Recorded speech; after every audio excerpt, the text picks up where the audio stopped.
Joining us now to talk and take away from this tonight's debate are a couple of leading political analysts. Raphael Sonenshein is Executive Director of the Pat Brown Institute for Public Affairs at Cal State LA, and Boris is a professor and co-director of the Center for Southern California Studies at CSUN. Gentlemen, thank you very much for joining us. I want to begin with Professor Sonenshein. Each man had a mission tonight. For Biden, it was do no harm to yourself. For President Trump, it was try to appear, to straighten out the chaos of last time and try to appeal and broaden your base. How do you think each man did in terms of accomplishing what they were needed to accomplish tonight? Well, it's hard to say. I think that Trump did not collapse. If he had done what he did in the first debate, I think he would have been finished, gone, kaput, with a massive drop. I mean, he really damaged himself in the first debate. He was very fortunate to have the microphone muted so that he couldn't do that, but I think he knew that. He did a lot of the greatest hits of Donald Trump, kind of again and again. And he did get in one area that probably helped him, which was introducing a lot of unverified information about corruption on behalf of Joe Biden, which made it hard for Biden to go after the largely verified corruption in the Trump administration. So that was, his team probably thinks that was pretty good. But I do think Biden scored a lot of points and got stronger as the debate went on, as he became more passionate. And I think what we may remember the most from the debate is a completely new issue that had not been in the campaign at all, children in cages, which for the first time made it onto the presidential stage. And Joe Biden really took off on that and said it was criminal, it was dead wrong, and the president was very dismissive of it. I think that's going to hurt the president quite a bit in further conversations. And Mr. Sonenshein, each candidate needed to reach a particular voter. For Trump, it's suburban voters and women, Biden, Black and Latino voters. Do you think each were effective in reaching their target audience? Well, I suppose. I think that Trump continues to hurt himself by the way he treats women in public arenas. He was not interrupting Joe Biden.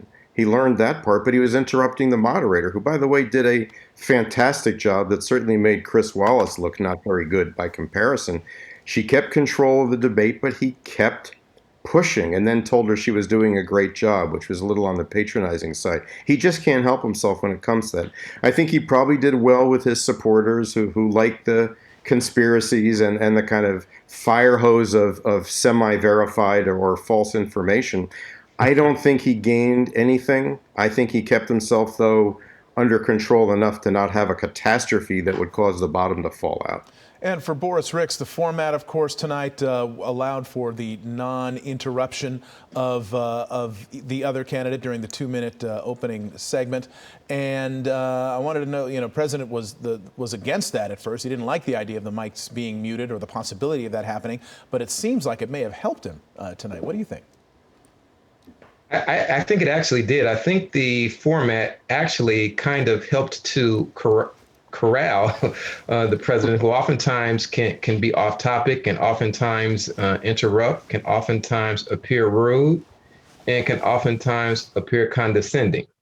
With all that being said, there were 6 topics: fighting COVID-19, American families, race in America, climate change, national security leadership. And of the 6 topics, I'm going to say that Joe Biden, 5-1. The differences in style. President addressed the moderator and the live audience. We saw Joe Biden directly look into the camera and speak to the American people. Do you think that was effective? I think that was extremely powerful. Speaking to the American people, getting the American people on the same page as Joe Biden helped the vice president extremely. Bringing the children in cages into the discussion, I think, is going to help Joe Biden with suburban white women. I think it's going to help Joe Biden with suburban women, period. I think it's going to be a key factor because it's the cornerstone of American families, regardless of whether you're an immigrant or a non-immigrant. Separating children from their parents is just wrong. And for Professor Sonenshein, so many people have already voted so far. Do you think, how much effect do you think this debate is going to have ultimately? I think it probably holds the race in place, but it does provide some things for both campaigns to work on. I think the Republicans will keep pursuing this alleged corruption on the part of Biden and his family. I think they will be relentless on that. But I do think, and I agree with Boris on this, I think the children in cages thing is going to really seriously resonate. I was a little surprised that the moderator had the nerve, because that's been avoided so much. She really went to that issue. And when the president said we're treating them very well, the obvious question is, how can you treat somebody well who may never see their parents again? That is going to live on from this debate. And I think in that sense, that will probably redound to Joe Biden's benefit. Right. For either gentleman, you know, Vice President Biden said the character of the country is on the ballot. How much do you think each candidate's character weighs in on these undecided voters? Let's go to Professor Well, Ricks. I think that's an important issue. If we take into account to date, 50 million people have already voted. So if we look at that and we look at the voters who have not voted yet, the voters who have not voted yet, I'm sure have already made up their minds. They just haven't gone to the polls yet. So I think what happens in this case, the registrations have been up around the country for Democrats. So if in fact we look at the voters who have already voted, Democrats outnumber Republicans in those who've already voted 2-1. Okay. So who knows what that means? Well, the folk who haven't voted will probably turn out, it will probably be Republicans, and the Republicans will have a pretty hard last push. But the Democratic push that's already occurred may be enough to withstand. Now, that does not mean Democrats don't need to still turn out.